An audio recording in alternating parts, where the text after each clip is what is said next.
کرتا جن کے ہاتھوں میں سونے کی تختیاں ہوتی ہیں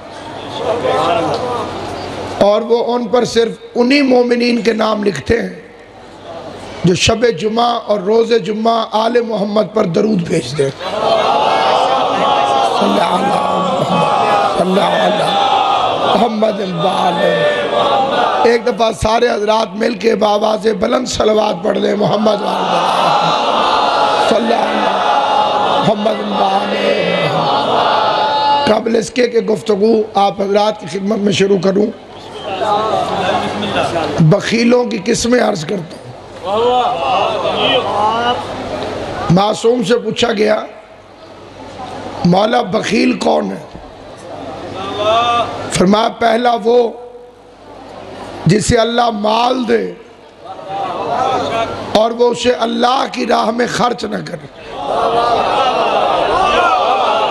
توجہ ہی، اللہ جو خمس مانگتا ہے وہ میرے آپ کے پیسوں سے نہیں مانگتا، اپنے دیے ہوئوں میں سے آزمانے کی خاطر مانگتا کہ یہ اور زیادہ دینے کا اہل بھی ہے کہ نہیں۔ توجہ ہے۔ اور اس کے بعد معصوم فرماتے ہیں اس سے بڑا بخیل وہ ہے، یہ ذرا توجہ سنیں، اس سے بھی بڑا بخیل وہ ہے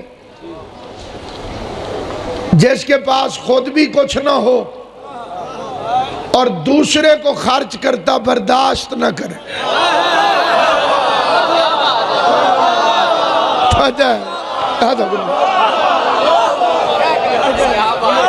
اتنا خرچہ کر دیا مجلس میں،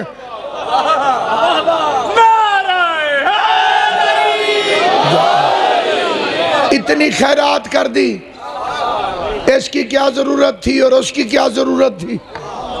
یہ دوسرا بخیل ہے۔ تیسرا بخیل معصوم فرماتے ہیں وہ ہے جو مومن کی دعا پر آمین نہ کہے۔ صحیح بات۔ ایک مومن دعا مانگے اور اگر کوئی آمین نہ کہے، امام فرماتے ہیں وہ بخیل ہے۔ بندے نے حیران ہو کے پوچھا مولا کہتا صرف آمین نہیں، بخیل کیسے؟ فرمایا مانگا اس نے ہے، دینا اس نے ہے، یہ خالی آمین ہی نہ کہے بخیل نہیں تو اور نہیں۔